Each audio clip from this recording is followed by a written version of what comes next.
Então, vamos dar início ao nosso webinar do Departamento de Fisioterapia Respiratória da Soprafir.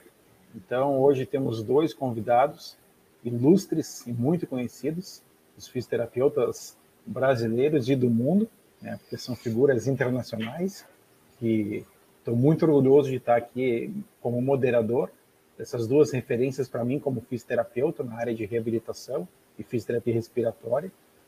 Então, o tema que nós vamos tratar hoje vai ser o impacto da pandemia no sedentarismo de pacientes com doenças pulmonares e as estratégias de reabilitação domiciliar para melhorar a capacidade funcional, a qualidade de vida.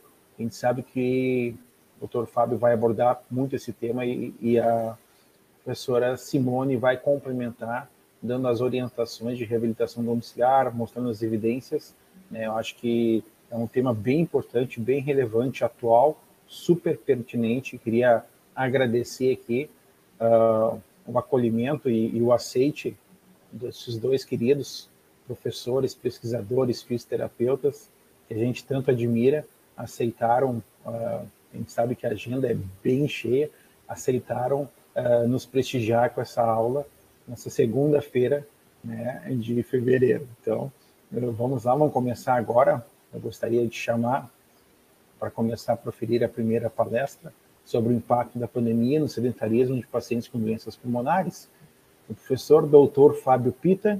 Ele é doutor em Ciências da Reabilitação pela Universidade Católica de Leuven, na Bélgica, professor do Departamento de Fisioterapia da Universidade Estadual de Londrina. Seja bem-vindo, professor. Boa noite e muito obrigado. Muito obrigado, Fabrício. Muito obrigado pelo convite. Estou honrado de estar aqui, né? A gente se conhece faz bastante tempo já, muitos anos, né? Eu perdi até a conta de quantos anos já. Para quem não sabe, o Fabrício, além de ser uma referência dentro da fisioterapia, é um árbitro internacional de trampolim acrobático também, né? Para quem não sabia dessa, estou dando em primeira mão aqui hoje. Então, tem uma carreira paralela à fisioterapia aí também, complementar, né, Fabrício? Então, exatamente. Fabrício, um prazer receber teu convite, viu? É um prazer estar aqui com vocês e também dividindo essa sessão com minha grande amiga, muito especial, a Simone, né? Minha referência desde muito tempo também. E é um prazer estar aqui hoje e também um boa noite especial para todo mundo que está aí participando com a gente, como o Fabrício falou, nessa segunda-feira à noite de fevereiro, né? Obrigado pela honra da presença de vocês. Então, eu vou compartilhar a tela aqui, Fabrício, e daí, por favor, vou te pedir um favor. Na hora que ela aparecer, você só me dá um oi pelo áudio, fazendo um favor? Ótimo, pode deixar. Sei que ela está aparecendo, tá bom?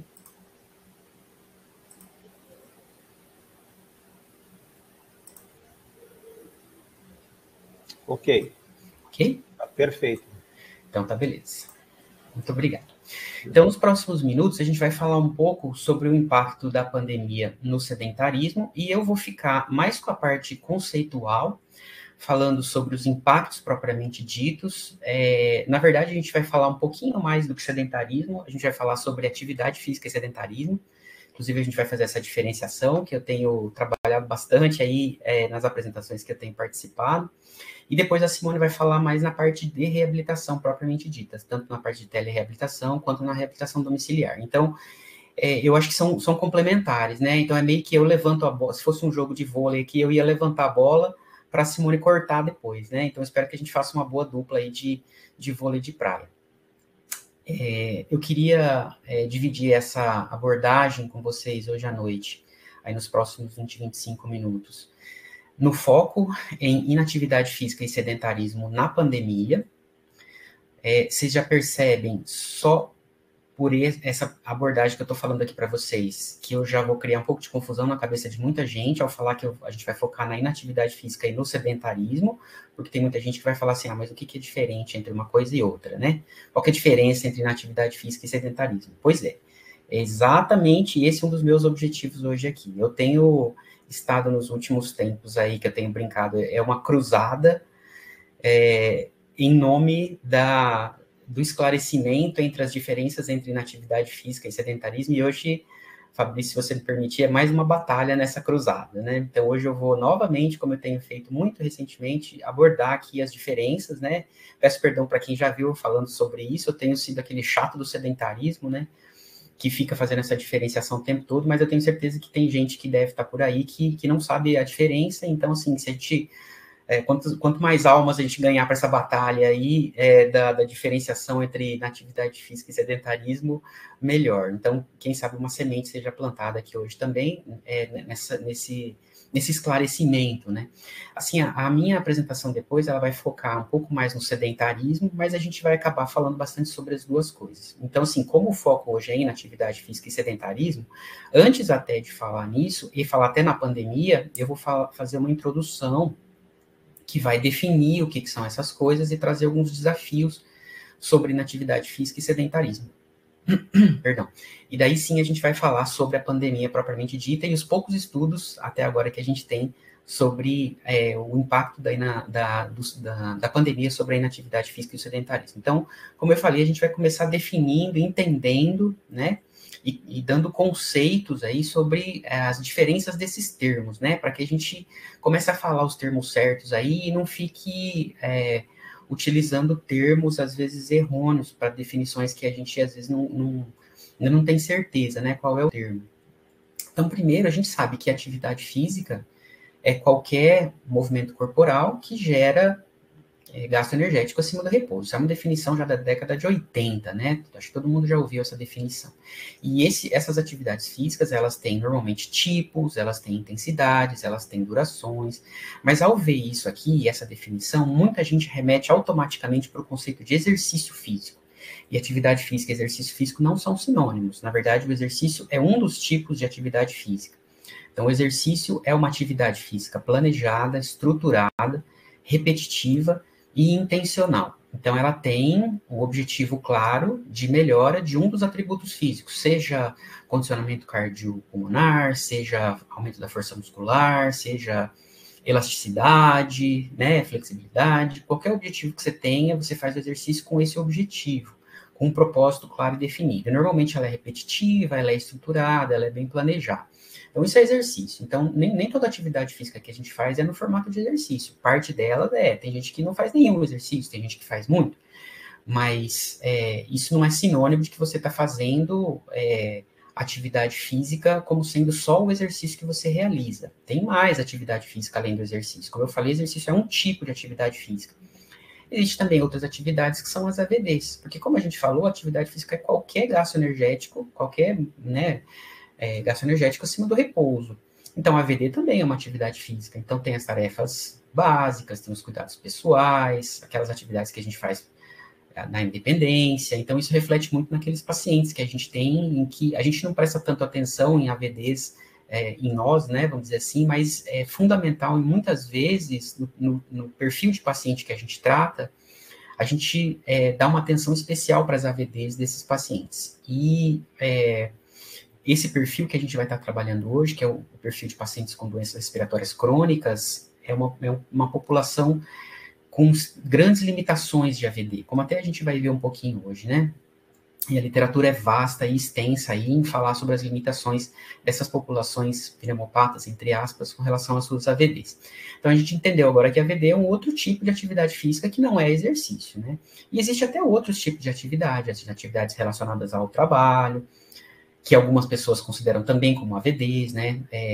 Atividades relacionadas ao transporte, ao lazer. Então, dependendo da definição, isso aqui acaba estando incluído nas AVDs e dependendo, acaba sendo atividades à parte, que geram gasto energético e, portanto, são também atividades físicas.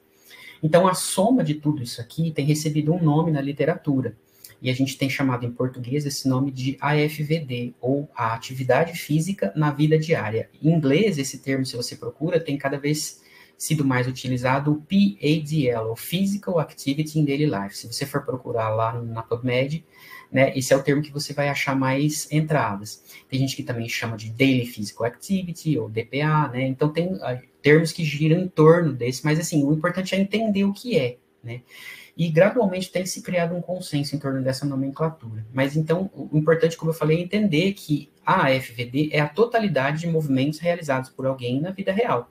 É a soma do exercício com as AVDs, com gasto energético em trabalho, transporte, lazer, dentro ou fora das AVDs. Então, tudo que você fizer que gera gasto energético acima do repouso é somado num conceito chamado atividade física na vida diária. Então, é isso que a gente está falando aqui quando a gente fala na totalidade, né? Só que essa totalidade, ela é composta por partes, e a gente precisa quebrar isso um pouco em partes para entender.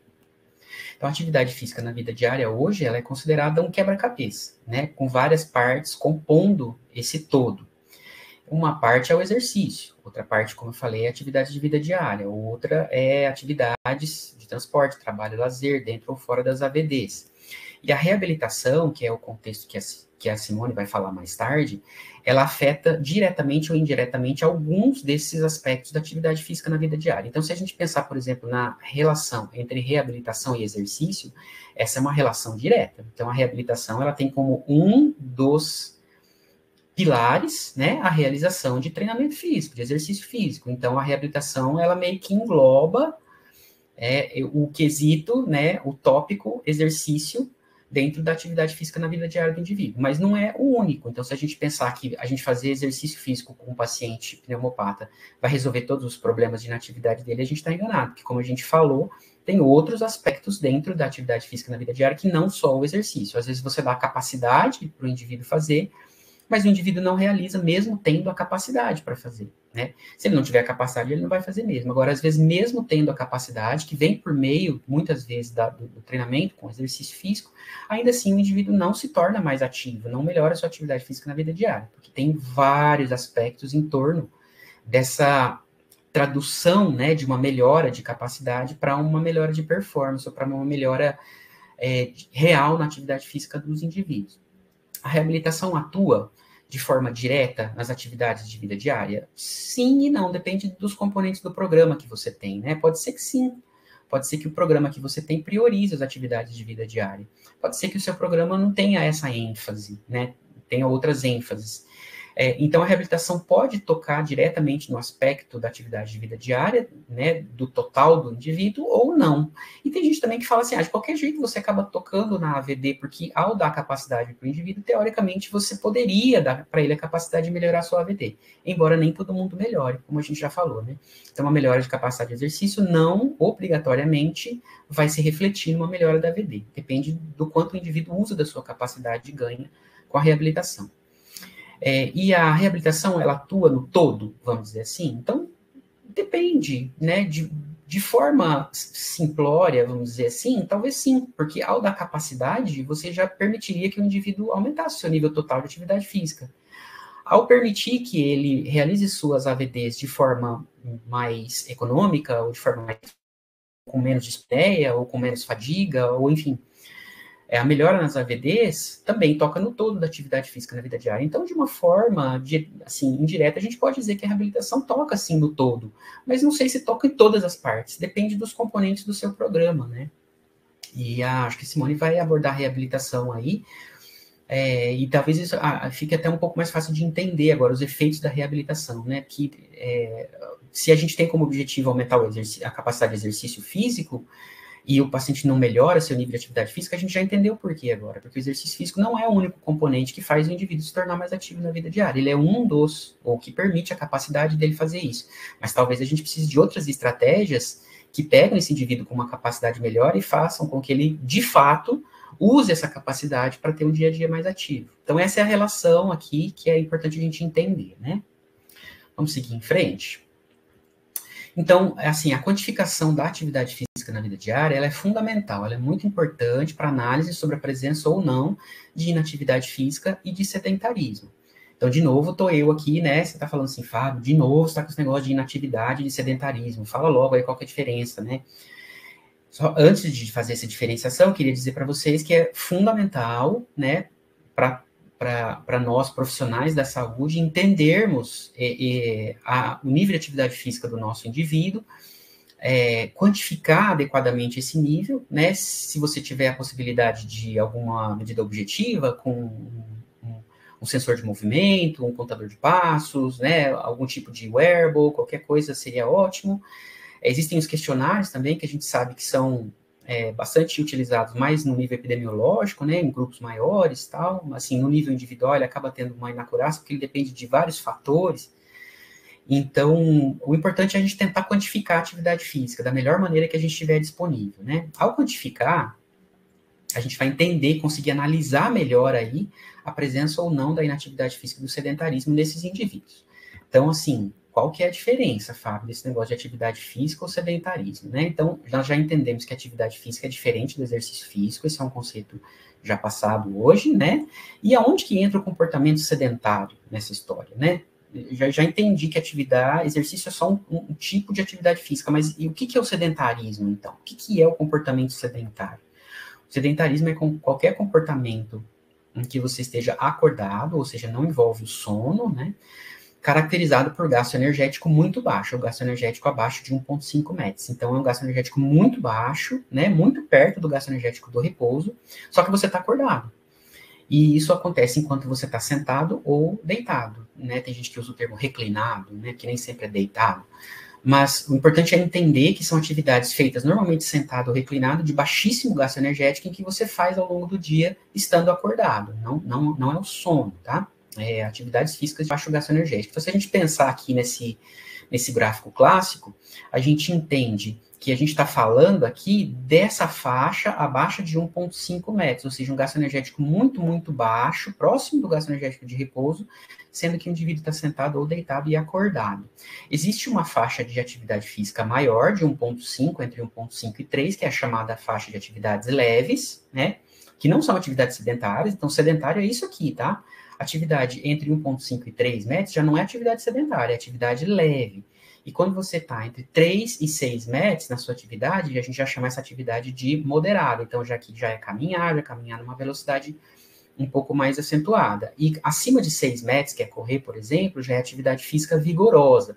Então, você tem essa distribuição por metros, que não é um quadradinho fechado, tá? Isso aqui não é perfeito, dependendo da população, porém é um entendimento, dá para a gente ter uma ideia de que a gente está falando aqui de atividades de baixíssimo gasto energético, como sendo chamada daquelas sedentárias, e depois você tem as leves, que é um pouquinho mais intensa, depois as moderadas e depois as vigorosas, né? Elas são separadas didaticamente desse modo. Então, o que a gente vai falar hoje aqui mais é como evitar a atividade sedentária, né? E eu acho que eu vou deixar, né, mais para Simone falar depois sobre a reabilitação, que acaba lidando com todo a atividade física na vida diária e não só a parte sedentária. Então, acho que está começando a ficar um pouco mais claro de entender que inatividade física é diferente de sedentarismo. Então, o que é diferente? A inatividade física, ela diz respeito a cumprir ou não certos níveis de atividade física de intensidade moderada ou alta, né? Certos requisitos que você tem que cumprir para ser chamado de fisicamente ativo. Então, o que define se você é ativo ou não fisicamente é você cumprir certas metas de atividade física de moderada ou alta intensidade. Ninguém está falando aqui de atividade de baixíssima intensidade. Enquanto que você ser sedentário diz respeito a você permanecer ou não longos períodos em atividades de baixíssimo gasto energético, ou sedentário. Então, enquanto inatividade física diz respeito a você cumprir ou não um certo limiar de intensidades de moderada ou alta intensidade, o sedentarismo diz respeito ao tanto de atividades sedentárias ou de baixíssimo gasto energético que você faz. Então, a inatividade física, ela é normalmente considerada como sendo 150 minutos por semana nos guidelines mais recentes.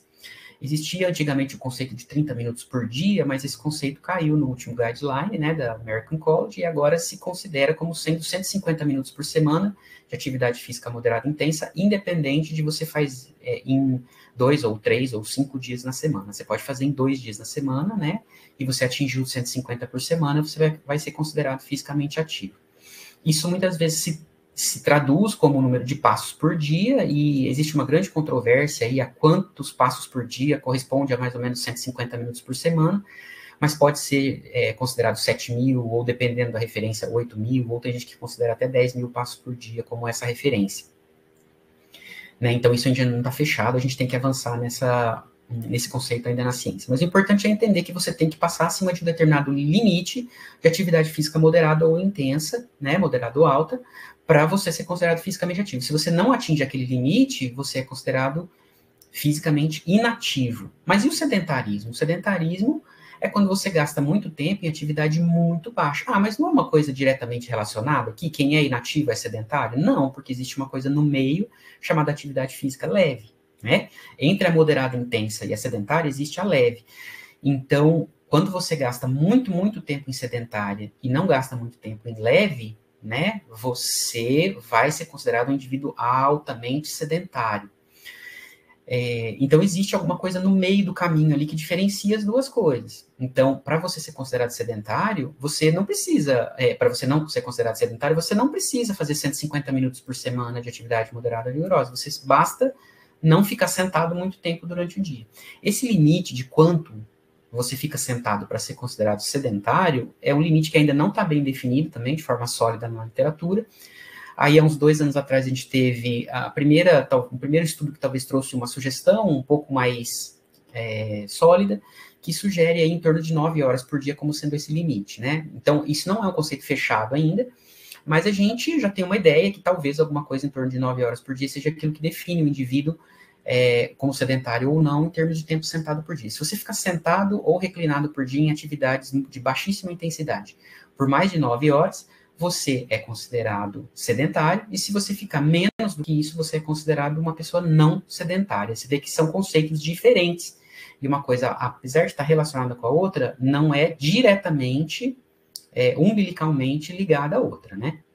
Então, a gente tem diferentes possibilidades aí, né? Deixa eu até dar um exemplo aqui, eu sempre costumo usar isso como exemplo, né? O meu caso é um exemplo, né? Então, eu tento correr aí 2, 3 vezes por semana, numa boa semana eu tento correr 4 vezes. Então, eu normalmente consigo acumular 150 minutos de atividade física moderada intensa por semana, eu consigo. Então, eu cumpro o requisito para ser chamado fisicamente ativo. Porém, eu com certeza fico mais de 9 horas sentado por dia, pela minha profissão, né? Eu sento mais de 9 horas por dia, com certeza absoluta. Então, mesmo sendo fisicamente ativo, eu também caio na definição de indivíduo sedentário. Então, eu sou fisicamente ativo e sedentário ao mesmo tempo. Ah, pode? Pode. Tá vendo como eu falei para vocês? Uma coisa não impede a outra, né? Então, você pode ser fisicamente ativo e sedentário. E o sedentarismo, ele traz problemas, independente de você ser fisicamente ativo. Ah, que bom que eu sou fisicamente ativo, mas isso não me impede de sofrer as consequências do meu sedentarismo também, ok? A gente tem aí uma indicação de sedentarismo para DPOC em torno de 8 horas e 30 minutos por dia, que é um estudo bem interessante publicado pela Karina Furlaneto, né, aqui de Londrina também, que mostrou que talvez o limiar para DPOC seja um pouquinho abaixo da população idosa saudável, que daquele estudo chinês que eu mostrei para vocês. Seja como for, a gente consegue criar quadradinhos aí com as pessoas que têm nível de sedentarismo mais alto ou mais baixo e nível de atividade física mais alto ou mais baixo. Então, os inativos e os ativos, e as pessoas com baixo ou alto sedentarismo. Vamos classificar as pessoas, então? Então, a gente tem, por exemplo, o busy bee. Busy bee é um termo engraçadinho, né? Que é a abelhinha ocupada, né? É uma abelhinha que está o tempo todo, vai numa flor, vai na outra flor, fica pulando de flor em flor o tempo todo. Então, ela é uma pessoa fisicamente ativa, ou seja, realiza mais de 150 minutos de atividade física moderada por semana e tem um baixo nível de sedentarismo, fica pouco tempo sentada durante o dia. Então, além de ficar pouco tempo sentada, ela também é fisicamente ativa. Então, é a abelhinha ocupada, tá? Aí a gente tem um outro perfil de indivíduo que é o light mover. Light mover é aquele que tem um baixo nível de sedentarismo, ou seja, ele senta pouco durante o dia, né? Fica pouco tempo sentado, porém, ele é fisicamente inativo, ele não atinge 150 minutos na semana de atividade física moderada a vigorosa. Então, ele é um light mover, né? Ah, é bom, mas não é perfeito como a busy bee. Aí a gente tem o sedentary exerciser, né? Que é o meu caso, por exemplo, como eu falei para vocês. Eu sou fisicamente ativo, mas eu tenho um alto nível de sedentarismo, porque eu fico muito sentado ao longo do dia. Todo o tempo que eu corro, mas todo o tempo que eu não estou correndo, eu estou sentado, praticamente. Então, eu sou uma pessoa sedentária, porém, eu sou uma pessoa que faz exercício físico, né? Lá minhas 3 vezes por semana. E daí a gente tem o pior de todos os mundos, que é o chamado couch potato, que hoje em dia é um termo que é quase considerado como um xingamento, né? Você chama uma pessoa de couch potato, ficou bastante estigmatizado, assim. Couch potato é o cara que fica, né, de acordo com o termo aqui, sentado no sofá comendo batatinha o dia inteiro, né? Couch potato é aquele indivíduo que é inativo fisicamente, ou seja, não realiza atividade física moderada a vigorosa, e ao mesmo tempo ele também é muito sedentário, ele fica muito sentado ao longo do dia. Atividade de baixíssimo gasto energético. Então, esse aqui é o grande problema. Ser o que eu sou, né, o sedentary exercise, também é um problema, porque eu tenho um nível de sedentarismo alto. O light mover também é um certo problema, porque ele não tem um nível de atividade física moderada vigorosa, né, que traz a ele benefícios. Porém, o pior, né, é o couch potato, que combina as duas coisas piores que pode acontecer. Espero que tenha dado para entender essas diferenças aí, né? Então, o like mover, ele pode passar a ser uma busy bee? Pode. É só ele passar de inativo fisicamente para ativo. Se ele começar a fazer exercício físico 3, 4 vezes por semana e acumular 150 minutos, ele vai passar a ser uma busy bee. Um sedentary exerciser como eu, ele pode passar a ser uma busy bee também. É só eu sentar menos ao longo do dia, né? Eu já faço exercício físico, mas eu fico muito tempo sentado. Se eu conseguir me educar para ficar menos tempo sentado ao longo do dia, eu vou passar a ser uma busy bee. E um cara que é uma couch potato, ele pode passar a ser um light mover também. Ele pode passar um sedentary exerciser também. Então, é só você mudar ou o que te define como inativo ou o que te define como sedentário e você vai mudar de categoria automaticamente, o que já é um passo, né? Então, um couch potato para um busy bee direto, às vezes é bem complicado, mas às vezes você faz passos intermediários, diminuindo sua inatividade física ou diminuindo seu nível de sedentarismo ao longo do dia. Beleza? Então, as variáveis que a gente avalia, esses conceitos, elas são completamente diferentes entre si, né? Então, a atividade física, ela é avaliada por meio de número de passos por dia, como eu falei, né? Tempo gasto em atividade moderada vigorosa, que é a grande variável da atividade física na vida diária, né? O tempo gasto em atividade física acima de 3 metros. Tempo gasto em atividades de diferentes intensidades, aí, seja leve, moderada ou vigorosa. O tempo andando por dia, né, que é uma variável mais genérica, que você não entra tanto na faixa de intensidade, mas o indivíduo está andando, então, teoricamente, é uma atividade pelo menos moderada. O gasto energético, né, também é um reflexo da atividade física. A intensidade de movimento, ou a velocidade com que você se move, né, a intensidade com que você move, também é uma variável de atividade física.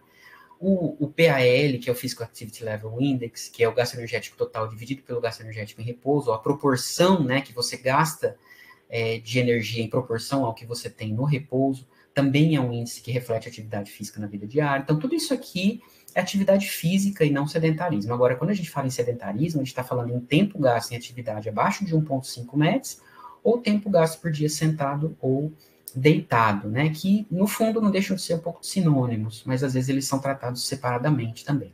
Então as variáveis de avaliação de sedentarismo são diferentes das variáveis de avaliação da atividade física, tá ok? O importante é a gente entender que a gente fala muito de atividade física, né? A gente fala de exercício, fala de treinamento, a gente está acostumado a falar isso por anos e anos e anos. Mas agora a gente está começando a quebrar o tabu e falar um pouco de sedentarismo, ficar menos tempo sentado ao longo do dia. Então a gente sabe hoje, por referências bastante sólidas, que o sedentarismo, ele gera disfunções osteomusculoesqueléticas, ele gera envelhecimento não saudável. E aqui eu não estou falando de inatividade, estou falando do sedentarismo por si só, tá? Maior risco de câncer, gera doenças metabólicas, gera doenças cardiovasculares e gera, talvez o mais importante de tudo, mortalidade precoce e por todas as causas. E o sedentarismo gera isso de forma independente do nível de atividade física. O que eu estou querendo dizer aqui? Que mesmo o indivíduo sendo fisicamente ativo, como é o meu caso, ainda assim, por ser sedentário, eu tenho um risco maior de mortalidade precoce, maior risco de doença cardiovascular e todos esses efeitos negativos aqui, simplesmente por ser sedentário. Uma coisa não compensa necessariamente a outra. O ideal é a soma das duas coisas, ser ativo fisicamente e não ser sedentário ao mesmo tempo. Por isso que hoje um dos alvos de toda a literatura científica é tentar abordar especificamente o sedentarismo. A gente avançou bastante ao longo dos anos aí, tentando entender como que a gente reverte a inatividade física. Mas agora a gente está na grande batalha, como eu falei para vocês, uma cruzada, em tentar entender como é que a gente reverte o sedentarismo, porque ele é uma coisa diferente da inatividade e tão perigosa quanto. Tá ok? Eu queria que vocês entendessem esse conceito inicial para a gente poder passar para a parte da pandemia propriamente dita, que é a parte final da minha apresentação. Então, assim, o termo home office virou, né, um termo muito comum na nossa vida. Assim, a gente, ao longo desses últimos 2 anos, teve que se acostumar com uma rotina completamente diferente. A grande maioria de nós, né, não todos, mas a grande maioria de nós teve que se adequar ao home office. Eu, como professor, tive, né, que me adequar, e muitas profissões também tiveram. Houve uma grande mudança no perfil de atividades de lazer na população, e não foi só em criança, foi em todo mundo. O tempo de tela aumentou demais na pandemia. E houve também uma mudança de hábitos e rotinas, né? Os serviços de entrega, enfim. Imagina hoje, né, como era a sua vida 2 anos, 3 anos atrás e como ela é hoje. Mudou muita coisa. Então, isso impacta diretamente no nosso nível de atividade de sedentarismo. Não tem como falar que não. Impacta em doentes com pneumopatia crônica? Impacta, mas impacta em todo mundo também, tá? Hoje o foco aqui é pneumopatas, mas talvez uma outra apresentação diferente, assim, e longa que a gente poderia falar também é como a gente poderia tentar reverter isso em nós mesmos, né? Eu, como sedentário, tenho que me assumir como tal e tentar reverter isso em algum momento, para que eu não sofra dos malefícios disso lá no futuro. Então, a atividade física, ela passou a ter muito mais dificuldade em termos de, assim, se a tua moradia permite ou não permite que você faça atividade física. Hoje em dia está todo mundo saindo muito mais, né?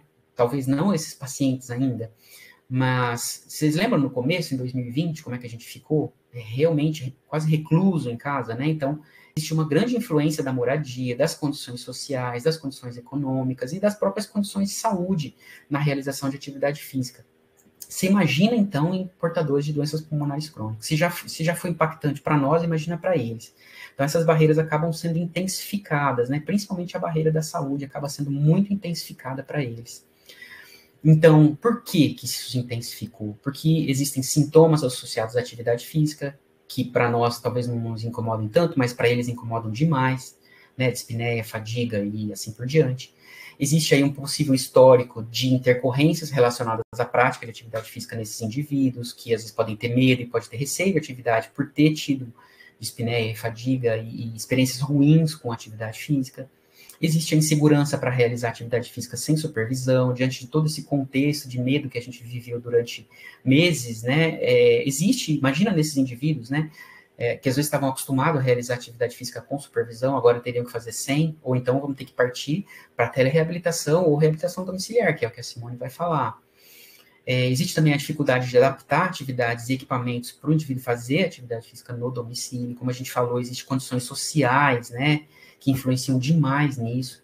E a gente sabe também que pode existir uma desmotivação aí do indivíduo por causa do medo e do confinamento propriamente dito, né, de forma intensificada para esses grupos de risco. Então, eles ficaram tão confinados que isso pode ter trazido um aspecto psicológico negativo também para eles, na forma de desmotivação. Então, são grandes barreiras intensificadas para esses pacientes, né? Então, esses pacientes, a gente imaginaria, né, que não adeririam mais à prática de atividades físicas em casa, que foi o que a gente vai mostrar na literatura agora, né, por alguns exemplos aí, tem medo e tem restrições à locomoção fora de casa, especialmente fora de casa, porque eles sabem que se eles pegarem Covid, eles vão ter uma gravidade pior da doença do que pessoas sem comorbidades, e muitos deles, a gente tem que pensar também que tiveram que interromper uma reabilitação pulmonar que às vezes estava em andamento, ou em manutenção, por causa do isolamento social. Então, tudo isso aqui impacta demais no nível de atividade física e no comportamento sedentário desses indivíduos, demais. Se impacta no nosso, no deles, então, nem se fala, né? E isso acaba levando a uma piora da condição de saúde e de qualidade de vida. Tem aqui algumas referências que eu coloco no cantinho direito do slide para vocês, né, para quem tiver mais interesse em procurar e ler sobre referências que mostram essa relação entre inatividade, sedentarismo, pandemia, isolamento social e piora da condição de saúde e qualidade de vida. Eu vou pegar 3 deles e vou rapidamente descrever para vocês os achados desses estudos para a gente ter uma noção aí de quantificação, né, dessa inatividade piorada aí pela pandemia.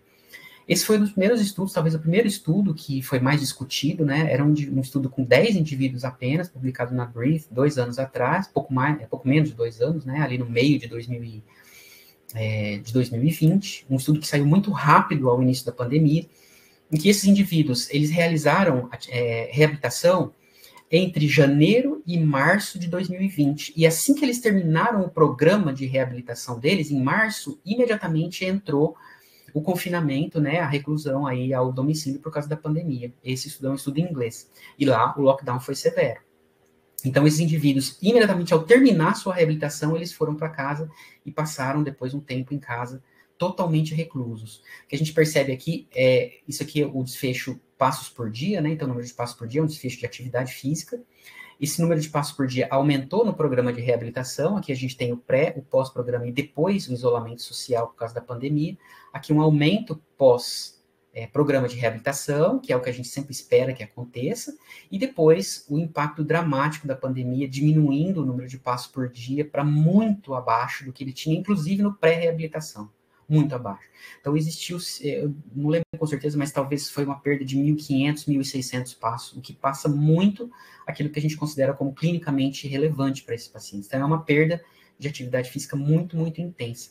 E não só aconteceu isso de forma objetiva, como também em desfechos subjetivos. Aqui a gente tem um questionário que pergunta para o paciente o grau de dificuldade que ele sente ao realizar atividade física. Então, são aspectos complementares, né? O quanto ele faz e o quão difícil ele acha fazer atividade física. Então, esse é o questionário do Proactive, que também foi comparado pré, pós-reabilitação e depois no isolamento social. Você percebe também que teve, uma melhora na sensação do indivíduo ao realizar suas atividades e depois uma piora considerável que veio pós-isolamento social. Então, mesmo a sensação do indivíduo é uma sensação muito pior em relação à realização de atividade física, em relação ao que antes ele tinha, mesmo antes de começar a reabilitação. Esse é um outro estudo, que é um estudo que a gente tem muito orgulho, coloquei até o símbolozinho do nosso laboratório de pesquisa aqui no canto esquerdo, né, que é o LFIP aqui em Londrina, foi desenvolvido aqui pela Joyce, né, que é a nossa especialista em asma aqui junto com a professora Karina Furlaneto. Sob a orientação da Karina, elas realizaram um estudo com 22 indivíduos com asma e o estudo do efeito do isolamento social sobre esses indivíduos, né? E aqui a gente tem uma tabela interessante, é muita informação, eu vou cortar isso para vocês, mas é só para mostrar para vocês que eles avaliaram esse grupo de indivíduos no pré-pandemia, então eles deram sorte de ter uma avaliação de atividade física na vida diária antes da pandemia começar, e depois eles mediram também durante a pandemia esse nível de atividade física. Então aqui é uma comparação de antes da pandemia com isolamento social devido à pandemia, tá? Eu queria focar os resultados aqui na atividade física, mostrar para vocês a queda do número de passos, né? Olha o número de passos como diminuiu de 7.000 para 5.600. Então, de novo, aqui uma queda dramática mesmo do número de passos. Houve uma queda também, como pode se esperar, né? Na atividade física moderada vigorosa, tanto em minutos quanto em porcentagem do dia também, estatisticamente significante. E olha só o sedentarismo aqui também nesse estudo, ó, não chegou a dar diferença significativamente, né? Estatisticamente significante. Mas às vezes o valor de P é uma coisa muito relativa, né? Que a gente não tem que valorizar tanto. A gente percebe uma piora aqui da porcentagem do tempo sedentário desses indivíduos, né? Aumentou o tempo sedentário. Então, não é só a atividade física moderada que diminuiu na pandemia, também aumentou a atividade sedentária, né? Então, assim, são reflexos importantes na pandemia em indivíduos com asma, né? Esse estudo publicado pela Joyce. E daí, o terceiro estudo que eu queria trazer para vocês, para fechar a nossa apresentação, é um estudo com 201 indivíduos, sendo 110 deles com câncer de pulmão e 91 deles com DPLC ou doença pulmonar intersticial, tá? Desses 91 era tipo 2/3 DPLC e 1/3 fibrose pulmonar, doença intersticial. O que eles fizeram? Eles perguntaram para os indivíduos qual é a porcentagem de piora que eles sentiam dentro de si mesmo, de diminuição da atividade física como decorrência da pandemia. Então, aqui, de novo, nós estamos falando de um autorrelato do indivíduo sobre a sua dificuldade de realizar atividade física durante a pandemia. Eles separaram esses indivíduos como o grupo não maligno, né, que é o grupo DPOC, doença intersticial, e o grupo maligno, que era o grupo câncer. Eu, pessoalmente, acho estranha essa nomenclatura, né? Eu acho que DPOC é uma doença, e doença intersticial também é uma doença meio maligna, na verdade. Mas não é câncer, né? Mas ok. Tudo bem, dá para entender o que eles quiseram fazer aqui. Mas eles separaram nesses dois grupos, né? O que a gente percebe aqui nos indivíduos com DPOC e doença intersticial é que teve muita piora, né? Muito menos esse quadrinho aqui, né? E o quadrinho amarelo é um pouco menos de atividade física. Então, os indivíduos com DPOC e fibrose realizaram muito menos atividade durante a pandemia, em relação ao que eles tinham antes. E os indivíduos com câncer também, só que menos, essa diferença é menos acentuada. A discussão desse estudo traz que talvez essas diferenças sejam pelo fato de que indivíduos com câncer têm uma visão mais positiva da atividade física do que indivíduos com DPLC. Isso nem sempre corresponde à medida objetiva, tá? Mas ao modo em que o paciente encara a atividade física, normalmente o DPLC e o fibrótico são indivíduos mais negativos frente à atividade física do que o indivíduo com câncer. E isso aqui, a gente está falando dentro da casa. Agora, quando a gente vai para o fora da casa, isso se intensifica ainda mais. Então, aqui a gente vê os indivíduos com DPLC e fibrose relatando aí quase que 80% né, de menos atividade física, né, seja muito menos ou pouco menos, devido à pandemia. E mesmo os indivíduos com câncer, que têm uma visão mais positiva sobre sua atividade física, ainda assim, quase 60%, quase 2/3 deles aí, relatam uma piora, ou muito acentuada, ou um pouco acentuada na sua atividade física. Então, aqui a gente percebe o impacto da pandemia, tanto na quantidade de atividade física realizada, quanto na sensação de dificuldade que o indivíduo tem ao realizar a sua atividade.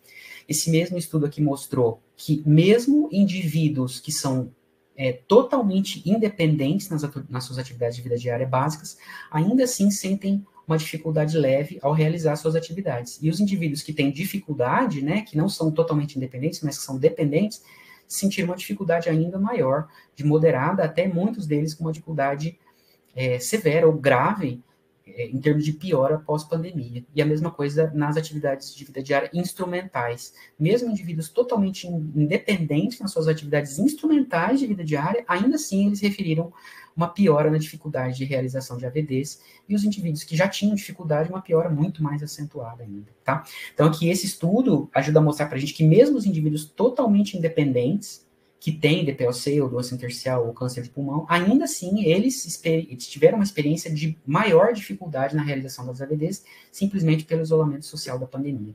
Ninguém está falando aqui de Covid, tá? Ninguém está falando aqui de esses indivíduos terem Covid. Ninguém aqui teve Covid. É puramente o isolamento da pandemia. Eu foquei essa apresentação no isolamento da pandemia, e não no pós-Covid, tá certo? Eu acho que pós-Covid vai acabar passando muito mais pelo tema da Simone do que pelo nosso aqui. E após a flexibilização, teve avanço na vacinação, teve diminuição na taxa de contaminação, apesar que a gente está num momento difícil agora, né? Mas a gente passou por um momento melhor aí há pouco tempo. Redução na taxa de letalidade, retorno gradual das atividades, que permanece até hoje esse retorno, e a reabertura dos ambulatórios de reabilitação pulmonar. Isso é uma coisa importante para esses pacientes, né? Para muita gente isso não faz muita diferença, mas para esses pacientes é muito importante. Então, será que indivíduos com doença respiratória crônica, eles recuperam rapidamente o nível de atividade física por causa dessa flexibilização? A gente tem um estudo em andamento lá no nosso laboratório também, que fez essa comparação com o máximo do isolamento social com o período pós-isolamento mais recente agora, né, em indivíduos com DPOC, com N de 29. Então, esse é um estudo em andamento, não publicado ainda, tá? O que a gente achou foi um nível baixíssimo de atividade física na vida diária. Aqui a gente está falando de atividade física, tá? Acima de 3 metros, atividade moderada e vigorosa. 11 minutos por dia, muito baixo, né? No máximo do isolamento, no pico do isolamento social. E olha aqui, isso aqui que é o surpreendente. Já no período de retomada das atividades, no pós-isolamento social, ainda assim o nível de inatividade permanece exatamente o mesmo nos nossos pacientes com DPOC. Então tem um longo trabalho pela frente.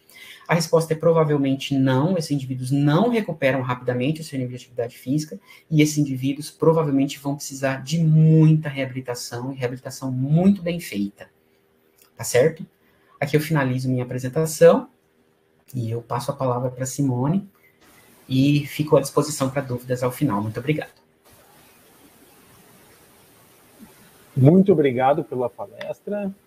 Ótimo, acho que tem muita coisa para a gente discutir aqui, muita informação que realmente faz a gente refletir muito sobre os conceitos, né, e a aplicabilidade. Acho que tu trouxe um slide fantástico ali sobre as possibilidades, que eu acho que deve ser apresentada para todos nós, né, não só os indivíduos com doenças pulmonares. Agora gostaria de chamar, lembrando que essa atividade é do Departamento de Fisioterapia Respiratória da Sobrafir, e eu gostaria de chamar agora, para proferir a palestra, professora doutora Simone Dalcotes, professora do programa de mestrado e doutorado em Ciências de Reabilitação da Universidade 9 de Julho, em São Paulo. Também uma figura fantástica, uma inspiração para todos nós da Sobrafir, e todos nós que trabalhamos com fisioterapia cardiorrespiratória, reabilitação, é a nossa referência aí também. Muito obrigado pelo aceite da palestra, a gente fica muito honrado com a tua presença aqui, e vamos dar sequência.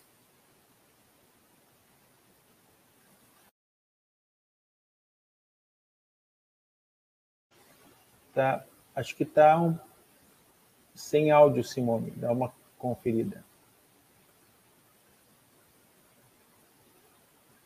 Pronto. Ótimo. E agora? Ótimo. Tudo certo? Sim. Posso disparar o cronômetro? Pode. Bom, boa noite a todos. É um imenso prazer estar participando dessa webinar, especialmente compartilhando, na verdade, esse tema com o professor Fábio, assim, a quem todos temos grande admiração. Eu faço das palavras do Fabrício as minhas em relação ao Fábio. Então, além de ser um pesquisador internacionalmente conhecido, ele, de fato, e o seu grupo melhorou muito no nosso país o entendimento da reabilitação pulmonar, em vários aspectos. E o Fabrício, a gente tem aí trabalhado mais próximos nesses últimos tempos. Agradecer a lembrança do meu nome, e não é só o Fábio e eu que somos internacionais, o Fabrício também né? Participou aí da monografia da Sociedade Europeia, com a experiência dele com hipertensão pulmonar, te agradecer. E coube a mim, então, falar de estratégias de reabilitação domiciliar, no entanto, num contexto mais amplo das doenças respiratórias, e não só apenas em relação à questão da Covid e as estratégias. Então, a gente precisa basear em evidências para a gente reproduzir isso no domicílio do paciente. Então, eu vou seguir esse roteiro, que são as modalidades da reabilitação pulmonar para a gente desenvolver no domicílio, quais são os componentes essenciais, as barreiras. Então, vem aí um slide de evidências apenas e as considerações finais. Bom, dentro desses modelos de reabilitação domiciliar, a realizada na casa do paciente é chamada, então, de domiciliar. Existe a visita do profissional da saúde agendada de alguma maneira, e ligações telefônicas também em combinação com esse programa presencial distribuído de acordo aí com as necessidades do paciente. E não tem a necessidade, né, de equipamentos específicos. A gente vai ver aqui alguns exemplos de treinamento que a gente pode fazer no domicílio. A telereabilitação domiciliar, ela é feita, então, também no domicílio. No entanto, ela é supervisionada por videoconferência. Ela permite uma interação paciente-terapeuta instantânea, e a monitorização de frequência cardíaca e saturação, claro, se o paciente tem esse equipamento. E tem a telereabilitação, aí, considerada como o uso, né, de plataformas, de websites, mas na aula de hoje eu vou abordar a domiciliar e a telereabilitação domiciliar. Na verdade, assim, não existe uma diferenciação em relação às estratégias que a gente pode realizar. Em ambas, essas estratégias são as mesmas. Bom, quando a gente pensa o que tem que ser feito em termos de reabilitação domiciliar, a gente precisa levar em consideração os componentes essenciais da reabilitação. Então, os componentes, considerando o programa especificamente, é o treinamento aeróbio e é o treinamento resistido. E a forma como isso vai ser distribuído para o paciente, então, além de ser o local dessa reabilitação, também é fundamental a prescrição individual, a progressão individual, e o Fábio comentou na fala dele que agora, nesse período pós-Covid, esses pacientes vão precisar de reabilitação, e reabilitação muito bem feita. Então, os profissionais têm que ser experientes na prescrição e na progressão do exercício físico. Dentro a gente sabe, então, que o treinamento físico, ele é o componente essencial, ele é o componente mandatório, e não tem como, ele precisa respeitar, né, o FIT, que é a frequência, intensidade, tempo e tipo, independente do local que esse treinamento for realizado. No caso aqui, estamos falando do domicílio do paciente. Então, a frequência, ela vai também variar de 3 a 5 dias. A intensidade A gente pode fazer uma avaliação e, a partir dessa avaliação para o treinamento aeróbio, estipular uma carga e ela tem que ser acima de 60%. A gente pode utilizar a frequência cardíaca de reserva para progredir essa carga e ajudar a monitorar o treinamento físico. E o que tem sido recomendado para a reabilitação domiciliar é ajustar a intensidade do exercício utilizando a escala de Borg, aí numa faixa de 4 a 6, que isso é considerado, então, um exercício de intensidade moderada, variando aí de 50% até 80% do consumo máximo de oxigênio, que é a carga, a intensidade de exercício recomendado, especialmente para doentes pulmonares obstrutivos crônicos. Quando o paciente tem dificuldade de entender isso, é possível a gente utilizar o teste da fala, tem inúmeros protocolos, mas, na verdade, ressaltar que a intensidade moderada para a gente recomendar ao paciente fazer o exercício é que ele perceba um aumento na sua frequência respiratória e na sua frequência cardíaca, mas que ele tenha dificuldade para falar. Se ele tranquilamente, né, conseguir manter aí uma conversa, um diálogo, ele está numa intensidade leve, então ele tem que aumentar a intensidade do exercício que ele está falando. E evitar a vigorosa, que ele vai ter dificuldade para falar, ele vai pausar várias vezes durante o exercício, então isso demonstra aí acima desse limite que a gente quer de intensidade de treinamento.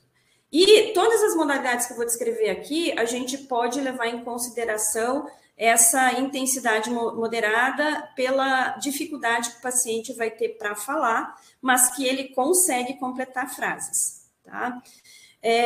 Dentro da recomendação, né, o tempo é entre 20 a 60 minutos, e isso vai sendo progredido ao longo das semanas que a gente está atendendo esse paciente. E o tipo, geralmente, é caminhada, e a caminhada geralmente em esteira ergométrica, e a gente tem isso muitas vezes no domicílio do paciente, alguns pacientes podem ter o cicloergômetro ou a esteira ergométrica para fazer o treinamento físico, mas a questão da telereabilitação envolve o que se chama aí de estação de telereabilitação, que eu preciso ter uma interface com o treinamento do paciente. Então, se eu for pensar lá na reabilitação domiciliar, o fisioterapeuta ele vai fazer visitas presenciais. E o paciente, então, vai ter uma supervisão direta durante essas visitas, que não são durante toda a frequência que ele realiza as sessões de treinamento. Então, essa supervisão direta, ela acontece aí a cada 2 semanas, geralmente, a cada 3 semanas, a literatura, os estudos já realizados colocam como a necessidade de o fisioterapeuta estar presente até para rever carga de treinamento e verificar se esse indivíduo está realizando de fato os exercícios, além dele preencher um diário que a gente acaba utilizando para que ele dê um feedback do treinamento que ele está realizando. Já na telereabilitação, existe essa estação, né? Então, temos a esteira, tem o oxímetro de pulso e tem aí, então, um tablet e esse suporte para o paciente ficar facilmente visível para o terapeuta. Aqui é só um exemplo, a gente pode utilizar plataformas que possibilitam a gente dividir a tela e ter de 6 até 8 indivíduos sendo treinados ao mesmo tempo, e dessa maneira, de alguma forma, a gente consegue um pouco minimizar aquela ausência de contato social durante o treinamento físico, que é um dos benefícios que a reabilitação presencial traz, que é o convívio com outros indivíduos que são melhores, que têm capacidade inferior à sua, e isso, de certa maneira, estimula os indivíduos a participarem do programa de reabilitação. Existem várias plataformas para fazer a distribuição da telereabilitação. O Skype ele é grátis para a gente, né, fazer o download e utilizá-lo. É útil para grupos grandes. O Microsoft Teams, o problema é que a gente precisa ter o Office 365. A grande vantagem dele é que a gente pode hospedar conferências de áudio, de vídeo, e fazer, né, as videoconferências, e, de certa maneira, a gente pode lançar mão desse recurso para entrar com a questão do componente educacional da reabilitação. Então, ao invés de ser realizado simultaneamente com o profissional, isso pode ser, então, colocado à disposição dos pacientes para eles acessarem no momento que eles tenham tempo, ou a gente pode programar aí passos dessa reabilitação, dessa telereabilitação, indicando o dia que esse indivíduo poderá, então, acessar os programas educacionais. O Zoom, o plano básico, ele é grátis, então, aí as reuniões são limitadas 1 para 1, o tempo é 40 minutos em reuniões de grupo, mas se for pago, existem planos aí, diversos planos disponíveis. E recentemente não, o WhatsApp, ele é grátis e de uns tempos para cá, ele está permitindo a videoconferência com até 8 pessoas. Então, seria uma forma da gente fazer a telereabilitação. Se a gente for pensar do ponto de vista prático e para os nossos pacientes, né, que eu conversei com o Fabrício a respeito disso, para a gente aí contextualizar em relação às doenças pulmonares no geral, e aí então também voltando para a nossa prática, o que a gente pode fazer em termos de domicílio fora da casa do paciente, as caminhadas ao ar livre, isso é possível, a gente pode fazer um programa e a gente pode estabelecer a intensidade do exercício de diversas maneiras, e a gente pode, tendo espaço físico, realizar testes, como o shuttle teste, né, o incremental, a gente pode realizar o teste da caminhada de 6 minutos e dessa maneira estabelecer, de alguma forma, a intensidade do treinamento, ou a gente pode lançar mão de diversos recursos que se tem, a gente tem aplicativos que fazem aí, né, a mensuração da intensidade, da duração que o indivíduo fez, essa intensidade em termos de quilômetros por hora, metros, né, por segundo, isso a gente pode ajustar nesses modelos. Inclusive, as atualizações aí do Apple Watch, ele permite medida de saturação de oxigênio, permite registrar eletrocardiograma e isso ser enviado em PDF para qualquer profissional que o paciente queira. Então, mas esse recurso ele é caro, em torno aí de R$ 3.500 no mínimo, R$ 4.000, mas são estratégias que a gente tem para utilizar. Então, no entanto, passando aí, né, para uma modalidade para, de fato, a gente fazer em casa, e a gente tem trabalhado com Step Training, é uma atividade vigorosa, então, quando a gente aí realiza esse tipo de exercício com um degrau de altura de 15 a 20 centímetros, leva a cerca de 9,5 METs de atividade, então é um exercício bastante extenuante, então mais ainda a gente deve monitorar a percepção de esforço por parte do paciente em termos de dispneia e de fadiga, e nós desenvolvemos um programa completamente para ser realizado no domicílio, treinamento aeróbio, utilizando então um degrau para estabelecer a intensidade do treinamento para esses pacientes.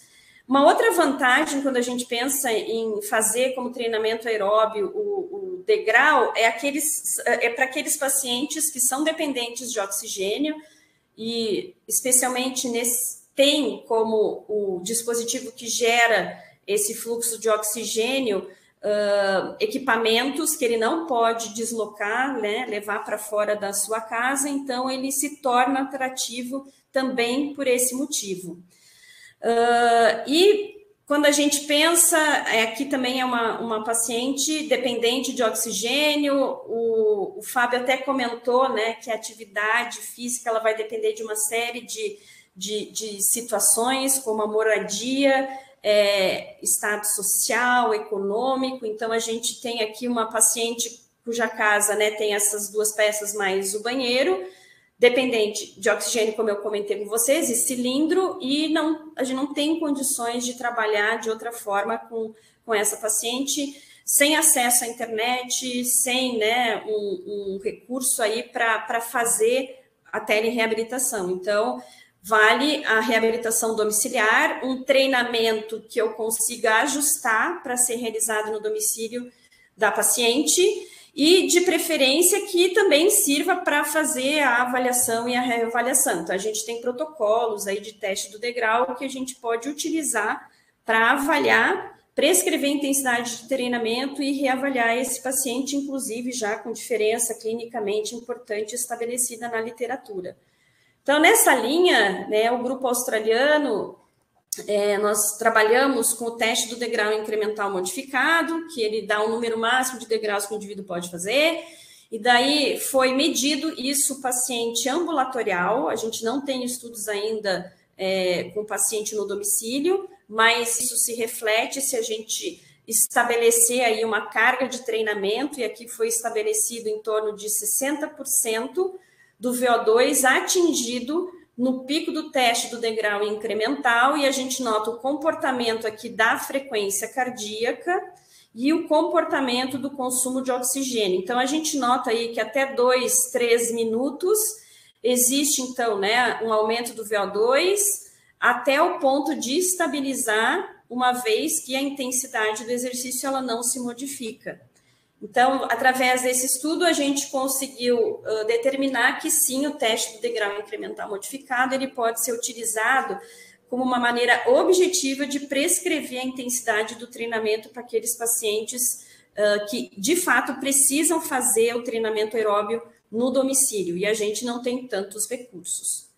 Bom, dentro ainda dos componentes essenciais da reabilitação pulmonar, existe o treinamento resistido, e nisso existem várias formas da gente estabelecer esse treinamento. A recomendação é que ele seja realizado de 2 a 3 dias por semana. A intensidade aí variando de 50% a 85% de uma repetição máxima, ou se eu não tenho condições de fazer o teste de uma RM no domicílio do paciente, a gente deve lançar mão de utilizar uma escala de percepção de esforço validada. A gente pode utilizar a escala de Borg modificada, porque habitualmente nós utilizamos para o paciente graduar a sua sensação de dispneia, e agora a gente pede que ele gradue a sua fadiga para a realização do exercício. Então, para exercícios de força, né, não tem tempo, na verdade, número de repetições. Então, para força, 2 a 4 séries de 8 a 12 repetições. Endurance, mais baixo número de repetições, séries, mas, no entanto, aí um número mais elevado de repetições. E a gente pode lançar mão de faixas elásticas, de pesos livres, de exercícios com o próprio peso do paciente, garrafas PET, sacos de alimento. Então, já temos aí estudos na literatura utilizando esses recursos para promover o treinamento resistido. E é interessante, eu sempre trago esse slide que é clássico, que foi comparada a demanda ventilatória de um treinamento em esteira e o treinamento resistido. Essa barra cinza aqui é a ventilação máxima que o indivíduo atingiu no pico do exercício, e esse treinamento em esteira foi feito com 60% da velocidade do teste de caminhada, e nós notamos, então, que durante o treinamento aeróbio, a demanda ventilatória é bastante elevada, e muitas vezes a gente precisa fazer aí um treinamento intervalado. Enquanto que no treinamento resistido, por ele ser local, a demanda ventilatória ela fica muito abaixo da capacidade ventilatória máxima desse indivíduo. Então, esse treinamento ele pode ser utilizado de uma maneira bastante segura quando a gente pensa na realização de um treinamento domiciliar. As faixas elásticas, existe uma forma da gente mensurar o quão de intensidade de exercício esse paciente está fazendo. Então, a unidade aqui é em quilogramas força, e aqui é o alongamento dessa faixa elástica, dependendo da cor, vai determinar que força esse indivíduo está realizando durante o treinamento resistido. Então, por exemplo, o paciente está realizando o treinamento resistido com uma faixa elástica amarela, por exemplo, e ele consegue, né, alongar e estender essa faixa 100%. Então, isso gera aí 1,3 quilogramas força que ele está realizando. Isso é para a gente, de certa maneira, no âmbito da pesquisa, tentar quantificar qual seria a carga que esse indivíduo está realizando. Em termos práticos, a gente pode se basear no número de repetições. Se eu quero força para esse indivíduo, eu vou ter aí, né, um número de repetições mais baixo, e aí ele vai fazer... o número de repetições mais baixo com uma carga bastante elevada. E eu posso também estipular, fazer o teste de uma repetição máxima, incrementando essa intensidade de exercício, certo? Então, eu posso pegar diferentes cores de faixa e verificando qual é aquela que ele consegue fazer aquele número de séries e número de repetições que eu estou determinando para aquela semana de treinamento físico, e isso pode ser modificado ao longo do tempo. Aqui mostrando para vocês o uso, então, de faixas elásticas para o bíceps braquial, para o deltoide lateral, aqui para isquiotibiais, quadríceps femoral. Isso aqui são formas que os próprios pacientes colocaram para realizar esse treinamento no domicílio.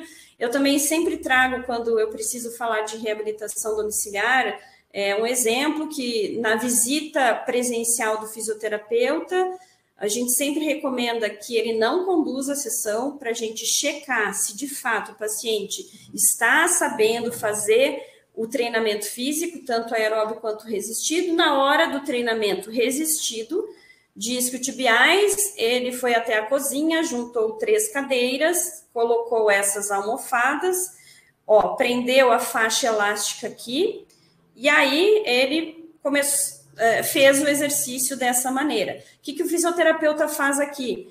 Aproveita para corrigir e melhorar a postura durante a realização desse treinamento físico, além do que verifica o número de repetições, o cansaço que o paciente está apresentando, se é o momento de mudar a cor da faixa, se mantém a cor dessa faixa e mudar para mais resistência ou para menor resistência. É bastante interessante, esse é um estudo da professora Erci, que ela comparou os efeitos de tubos elásticos com treinamento resistido convencional em pacientes com doença pulmonar obstrutiva crônica, e o treinamento resistido foi baseado no teste de uma repetição máxima e pesos para determinar a resistência ao treinamento. E em termos de capacidade aeróbia, os tubos elásticos, né, promoveram aí uma variação de 73 metros no teste de caminhada de 6 minutos após o programa, enquanto que o treinamento convencional aí promoveu uma melhora de 42 metros. E os ganhos de força e de qualidade de vida, eles foram equivalentes. Qual a mensagem que a gente obtém desse estudo? Que nós podemos utilizar, né, as faixas elásticas, os tubos elásticos, que os benefícios do treinamento resistido serão semelhantes ao treinamento realizado com pesos ou em estações de musculação, porque o músculo, ele não sabe o que está promovendo a resistência para realizar um movimento. Então, respeitando as características do treinamento físico, seja para ganho de força, seja para o ganho de endurance, o músculo vai responder de maneira adequada, com equivalência entre essas modalidades de treinamento. Quando é que a gente deve parar o treinamento domiciliar? Dispneia, fadiga, a gente pede para o indivíduo, se a gente não está na telereabilitação, com a monitorização instantânea, direta, o domiciliar a gente deve explicar, né, quando que ele deve parar e buscar ajuda ou ligar para a gente rever a carga de treinamento. E esse ligar pode ser mensagem de WhatsApp, pode ser e-mail, pode ser, né, ligação telefônica, chamada de vídeo via WhatsApp, que é livre de custos. Então, é dispneia, fadiga ou fraqueza acima dos níveis habituais. Presença de dor torácica, dor muscular que não melhora com repouso, tontura ou aquela sensação de desmaio, câimbras e a dessaturação abaixo de 80%. Então, é importante que o paciente tenha pelo menos o oxímetro de pulso quando a gente pensa em fazer a reabilitação pulmonar domiciliar. Quando o fisioterapeuta está presente, isso não é problema, mas quando o paciente está sozinho, ele deve, então, ter esse dispositivo. Quais são as barreiras para não aderência? A principal delas é a perda da motivação. Então, a gente tem que ser bastante criativo em alternar as modalidades de treinamento aeróbio e treinamento resistido. Então, a gente pode fazer uma programação. Então, eu vou trabalhar com esse paciente 8 semanas, 12 semanas. Dentro dessas 8 semanas ou dessas 12 semanas, eu faço todo um planejamento por dias da semana, tipo de treinamento que ele vai realizar e, de preferência, então, modificar essa modalidade que eu vou utilizar de treinamento aeróbio ou de treinamento resistido, justamente pela perda da motivação. Termos de evidências. Essa revisão sistemática, dentro da telereabilitação, foram incluídos estudos de reabilitação domiciliar, porque utilizaram, por exemplo, tecnologia de comunicação, como ligações telefônicas. E se mostrou que os desfechos são similares àqueles da reabilitação ambulatorial, em termos de capacidade funcional, em termos de capacidade física, que são os desfechos que são mais analisados nos estudos publicados com reabilitação domiciliar ou telereabilitação. E o mais importante, né, não teve nenhum evento adverso importante, grave, durante a realização da telereabilitação. Então, por fim, a reabilitação domiciliar, então, seja na modalidade em que é o modelo híbrido, com o paciente gerindo o seu programa de treinamento, mas com visitas periódicas do fisioterapeuta, seja a telereabilitação, é uma alternativa segura e oferece benefícios semelhantes à reabilitação ambulatorial. As estratégias devem ser desenvolvidas para suprimir a fragmentação da equipe. Então, quando a gente fala reabilitação, todos nós sabemos que isso implica um tratamento mais abrangente, incluindo, então, a questão de profissional da psicologia, nutricionista, pessoal da enfermagem, médicos. Então, a gente precisaria desenvolver alguma coisa nesse sentido. Qual é o perfil de pacientes que mais vai se beneficiar? Né? E a modalidade de treinamento levar em consideração a preferência do paciente. Estratégias para diversificar o treinamento físico e estratégias para mantê-lo motivado para realizar o programa de treinamento no domicílio. Muito obrigada.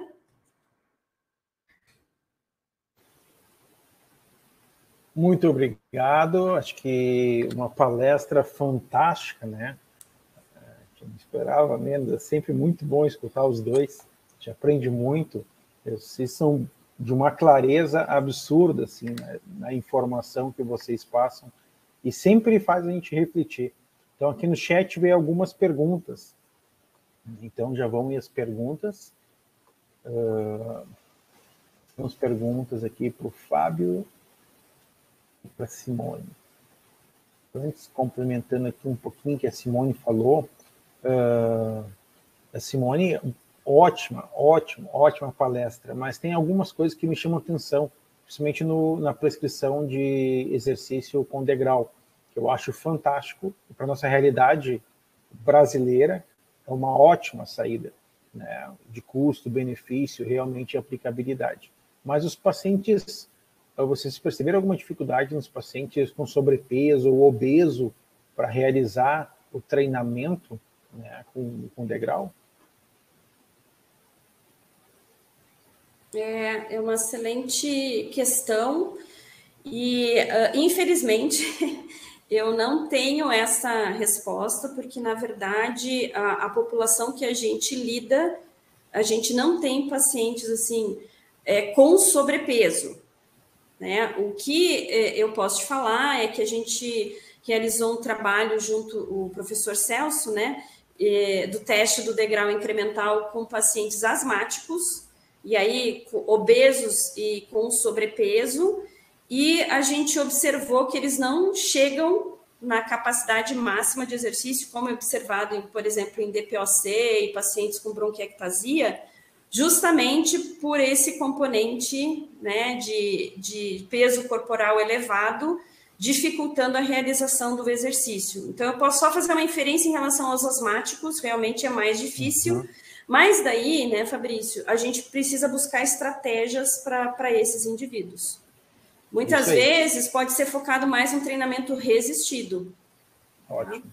Ou até intervalado, como a Karina também sugeriu aqui, se você utiliza na prática um metrônomo para calcular, para observar a cadência e para conseguir manter um ritmo, e se vocês utilizam de forma contínua ou acabam utilizando de forma intervalada. Gente, a Karina é outra.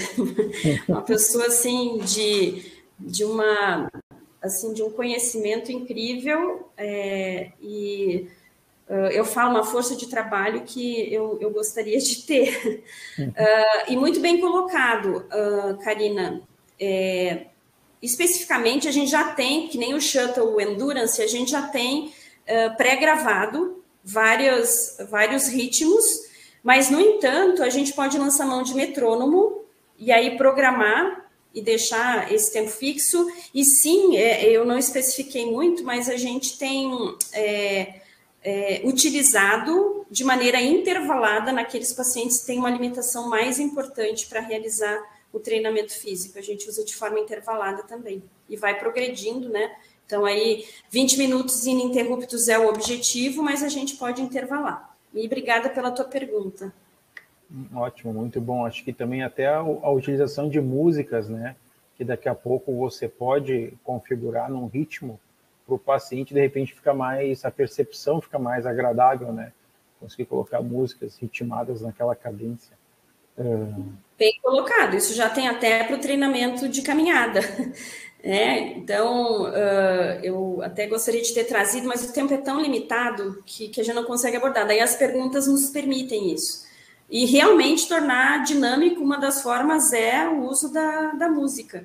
E, inclusive, eu ia trazer o canto para cá, mas aí, como ninguém aqui, eu também não sou fonoaudióloga, eu digo, não, Simone, não exagera. Mas são formas, né, tirando o canto, tá, pessoal? Mas no sentido de utilizar a música, né, tipo, na cadência, no ritmo da música, a gente pode fazer até uma prescrição de caminhada ou treino integral, mas isso sempre a gente monitorando aí via frequência cardíaca, via intensidade do exercício mesmo, por aquelas modalidades que a gente conhece, frequência cardíaca, teste de fala, né?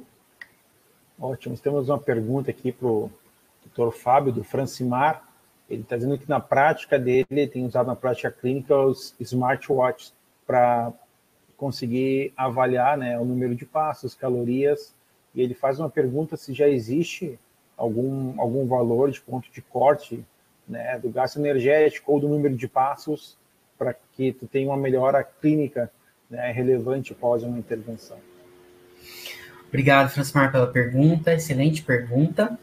Tem definido já um ponto de corte de número de passos. Então, a gente sabe hoje, de acordo com um estudo do grupo da Bélgica, que uma melhora clinicamente relevante para o paciente, como sentida pelo paciente, gira em torno de 600 a 1.100 passos de melhora. Então, normalmente, essas melhoras, elas acabam sendo medidas em ranges, né, em intervalos. Então, alguma coisa entre 600 e 1.100 passos, dependendo do perfil do paciente. A gente ainda não tem esse valor em gasto energético, e a gente também ainda não tem na literatura esse valor em tempo gasto em atividade física moderada e vigorosa. E uma coisa que talvez também a gente vá desenvolver no futuro, quem sabe, Fabrício, que seja muito importante, é talvez esses valores em porcentagens. Porque se você pensar, talvez, né, para uma pessoa que tem que anda 6.000 passos, 600 passos é uma coisa. Para uma pessoa que anda 2 ou 3.600 passos é outra coisa completamente diferente. Então, talvez no futuro esses valores vão acabar derivando para uma porcentagem do basal, né? Vamos dizer 5% a mais do basal, 10% a mais do basal. Mas, Francimar, então o que a gente tem hoje, só publicado, é só esse intervalo de 600 a 1.100 passos, só em passos por dia e mais nenhuma variação em cima disso. Então, a gente tem bastante a avançar ainda nesse assunto. Mas uma pergunta excelente mesmo. Ótimo. Posso fazer uma pergunta ou não para o Fábio? Claro. Fábio, e qual que é a precisão desses, por exemplo, smartphones e equipamentos específicos para medir atividade física? Simone, também muito boa pergunta. Talvez, Fabrício, eu estava lendo o chat ali, eu podia aproveitar e responder a pergunta da Patrícia já também. Isso aí, né? Perfeito. Estava engatilhado aqui para a próxima. Exato. Que vai na linha do que a Simone perguntou também. Então, antes até de entrar nos aparelhos que a Simone perguntou, respondendo para a Patrícia, olha, não é que eu seja contra questionários, não, né? Assim, a Patrícia perguntou, tem algum questionário que a gente possa usar para avaliar sedentarismo? Então, o BEC e o IPAC, eles acabam sendo questionários muito mais voltados para a atividade física do que para o sedentarismo. Eles tocam um pouco no sedentarismo. Então, eles não são questionários que acabam refletindo muito bem o sedentarismo. E além, não tem, assim, validado para a nossa população em DPLC um questionário específico de sedentarismo ainda. Existe na população geral, mas ainda nada validado em DPLC. Então, em DPLC, a gente não tem nada validado específico para sedentarismo em termos de questionário. Esse já é um agravante, né? Talvez até venha daqui a pouco, mas o segundo agravante de questionários, né, é que, como eu falei lá, eles acabam funcionando bem para estudos epidemiológicos, para você entender o grupo, né? Você pega um grupo de pessoas, você aplica o questionário, algumas pessoas subestimam, outras superestimam, e a média acaba ficando mais ou menos perto da realidade. Então, num grupo, questionários funcionam bem, mas para o indivíduo, você pode pegar exatamente aquele indivíduo que subestimou, ou exatamente aquele indivíduo que superestimou. Então, no nível individual, assim, o questionário acaba tendo uma aplicabilidade limitada, né? Então, na prática clínica, a gente também não tem recomendado muito, exatamente porque a gente usa a informação mais individual na prática clínica, né? Agora, em termos de pesquisa epidemiológica, daí questionários provavelmente vão ser validados aí de sedentarismo, embora ainda não o sejam. E com relação aos aparelhos, os monitores de atividade física, Simone, os clássicos, né, o Actigraph e o Dynaport, eles têm uma boa validação para as variáveis de sedentarismo também, tanto quanto as variáveis de atividade física. Então, esses monitores são caros e isso acaba sendo um problema. Então, a gente sabe, topo de linha, né, monitor de atividade física desses mais caros. Agora sim, tem os wearables, tem os celulares, né. Os wearables, eles têm uma validade cada vez mais aparecendo na literatura, né? Embora eu acho que a profusão dos aparelhos que tem na literatura ainda não está na mesma altura da validade científica deles. Então, eu acho que o nível da validação científica dos wearables ainda vai melhorar, mas esses aparelhos são relativamente bem apurados, perto dos monitores de atividade física. Os problemas que a gente está tendo é com o uso de celulares, né? O uso do celular, de aplicativo de celular para medir a atividade física e sedentarismo tem mostrado estudos de validação bem limitados, porque o indivíduo não carrega o celular com ele, o indivíduo, né, o celular não é sensível o suficiente.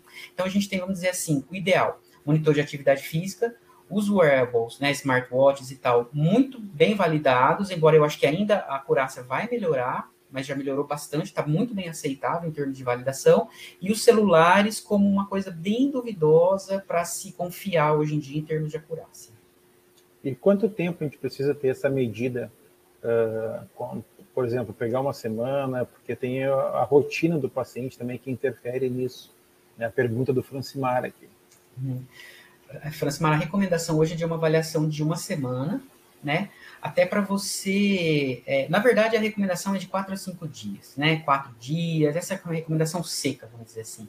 Mas você vê que a maioria dos estudos acaba usando 7 dias de monitorização, até para pegar diferenças de fim de semana e dia de semana também, porque quando você faz 4, 5 dias, você vai pegar só dia de semana, e se você quer ter uma noção da diferença entre dia de semana e fim de semana, você vai ter que fazer 7 dias. Então, vamos dizer, o mínimo aceitável tem sido descrito como 4 dias, e o mais recomendado é quanto mais dias melhor, de preferência 7. Porém, isso acaba sendo em pacientes com doença leve para moderada. Quando você pega em pacientes mais graves, normalmente um número menor de dias acaba já resolvendo o problema, porque a variação de atividade física deles é muito menor. Então, você tem estudos aí que quando pega paciente muito, muito grave, 2, 3 dias já consegue refletir bem o que você vai ter em 4, 5. Então, às vezes, você não precisa fazer 4, 5, né? Sendo que em 2, 3 você já vai ter. Só que o problema é que normalmente os estudos são mistos, né? Você tem indivíduo leve, moderado e grave. Então, você vai fazer um número diferente para cada perfil. Então, na dúvida, 4 a 5 dias, se possível, 7. Ótimo. Muito bom. E o paciente, sabendo que está sendo monitorado, ele não pode alterar esse perfil naqueles 4 dias, dar uma puxadinha. A gente sabe que o mais grave, nem tanto, né? Mas o que é menos grave. Já investigaram isso, já teve estudos que investigaram isso e mostraram que a mudança é muito pequena. Ótimo. Muito pequena. Então, quase não influencia, na verdade. Nessa população, né? Eu não sei te dizer em outras populações, né? Em cardiopatas ou idosos saudáveis. Mas em DPOC, a influência de saber que está sendo avaliada não é muito pequena. Ótimo. Nós temos mais aqui, acho que o Fábio trouxe a definição ali da atividade física de vida diária, né? Que é a totalidade de movimentos, então, na vida real, que é algo que acho que cada vez mais a gente está se aproximando da vida real, né? Nos estudos, realmente, assim, começando a encaixar coisas que cabem à nossa prática. Tu consegue fazer uma associação para a prática. Eu acho que isso vocês dois trouxeram na palestra de vocês, né? Vamos olhar para a gente, para os nossos desafios, e vamos tentar superar em cima, claro, da ciência, mas do raciocínio fisiológico. Acho que a Simone trouxe isso aí de uma forma brilhante, e chamando a atenção do FIT, né, que muitas vezes a gente pega um estudo e tu vai ver, não tem as variáveis do FIT para te reproduzir, né? Muitos estudos em reabilitação, infelizmente, os mais antigos, muitos, agora tem diminuído. Mas como é importante tu ter esse FIT bem definido, né, para te ter um critério até de segurança e uma prescrição mais assertiva com o paciente, né? Eu queria ver contigo quais os princípios do treinamento que tu acha fundamental o fisioterapeuta utilizar na prática. Claro que todos são importantes, porque são fundamentos, mas qual assim que tu acha, que tu sente que na prática ainda falta o fisioterapeuta realmente utilizar? Eu percebo que eles ficam muito trancados num protocolo e não conseguem evoluir, achando que é sempre aquilo durante muito tempo, ou começando exatamente com aquilo, com 60% e não com menos. Então eu queria que tu comentasse um pouquinho disso. É uma pergunta um pouquinho capciosa, mas tu me ajudaste a dizer que todos são importantes. Mas, como eu comentei, dentre todos, a intensidade do exercício é a mais desafiadora. Ela é muito importante, mas, claro, existe também esse tempo aí em termos de duração, não da sessão, mas, né, de tempo aí, meses, semanas, mas eu acredito que é a intensidade. E a intensidade por causa das dificuldades de mensurá-la. Então, por exemplo, doentes pulmonares crônicos, a frequência cardíaca não é um bom parâmetro, tanto para DPOC, que em cargas submáximas ele vai ter uma frequência cardíaca mais alta, e aí também pacientes com fibrose, né, doenças restritivas no geral também, a frequência respiratória aí tem um aumento bastante substancial, até mesmo em resposta à dessaturação importante durante o exercício, então ela não seria um bom parâmetro. Mas o que a literatura tem trazido tem sido muito aceito e para a nossa prática clínica é extremamente viável é a percepção de esforço. Mas a gente precisa ensinar o paciente, de fato, a entender, né, aqueles marcadores ali de dispneia ou de fadiga. E outra coisa é tentar inserir a questão da fala. Tem vários protocolos, e contar o número de palavras, a pessoa falar, né, um parágrafo, mas, na verdade, pensando em prática clínica, é um cansaço, né, uma dispneia que esse paciente consiga falar, certo? E com dificuldade, não tão fácil assim. Então, basicamente, eu acho que é a intensidade do exercício, viu, Fabrício? Ótimo. O Fabrício. Opa. Posso dar uma moção de apoio à resposta da Simone aqui? Ótimo, por favor. Eu até um ponto adicional ao que ela falou, eu concordo 100%. Aqueles estudos de há um tempo atrás, que eles tentaram responder a pergunta de será que 2 vezes por semana é suficiente ou não, né? Porque todo mundo treinava 3 vezes por semana tal, e daí as pessoas começaram a tentar fazer 2 vezes por semana ou 1 vez por semana. Aqueles indivíduos que conseguiam melhorar fazendo 1 ou 2 vezes por semana foi aqueles que treinavam em alta intensidade. Então, o decisivo era a intensidade, a ponto de você talvez poder treinar menos vezes por semana se você treinar na melhor intensidade possível para o indivíduo. Então, acho que isso corrobora também a resposta da Simone. Excelente, Fábio. E eu estou agora também, eu não, né? A literatura tem baseado, né? Levando em consideração a prática baseada em evidências, a preferência dos pacientes. Então, essa questão da gente buscar exercícios de alta intensidade, muitas vezes é extremamente desconfortável. Então, intervalado, que nem a professora Karina comentou, seria uma estratégia bastante interessante. E aí a gente também já tem definições aí de como trabalhar isso, né? Que infelizmente eu acabei não trazendo aqui para a aula pelo tempo curto, mas a gente pode explorar e esperamos todos, então, né? No CIFIR, que aí o nosso curso pré-congresso vai abordar isso, gente. Exatamente, pessoal. Eu queria convidar todo mundo para participar do CIFIR, né, em abril, em Florianópolis. Então, estaremos lá com essas 2 brilhantes mentes brasileiras, né, que nos estimulam muito, né? Eu sou fã pra caramba de carteirinha, né? Mas gostaria de agradecer muito o aceite de vocês nesse momento. Quem sabe que está voltando de férias, é muita coisa acontecendo, é um turbilhão, né? Por ter aceito o desafio de estar aqui falando para a gente, com certeza foi uma fala muito, muito proveitosa. Gostaria de agradecer também o Departamento de Fisioterapia Respiratória, coordenado pelo professor Francimar Ferrari e os demais colegas e membros. Gostaria de agradecer a presença de todos que estão presentes e que assistirão posteriormente né, no canal da Sobrafir. E queria finalizar, quer dizer, eu não gostaria de finalizar, gostaria de entrar a noite toda, mas a gente tem um tempo, acho que a gente fechou 8h30, né, conseguimos realmente bater a meta, né, perfeita, com uma conversa muito agradável. Então, sem mais, muito obrigado do fundo do coração por estar aqui nessa segunda com vocês. Tá bom? Tchau, pessoal. Boa noite. Tchau, muito obrigada. Obrigado. Até mais. Parabéns pela iniciativa. Tchau, gente. Cuidem-se.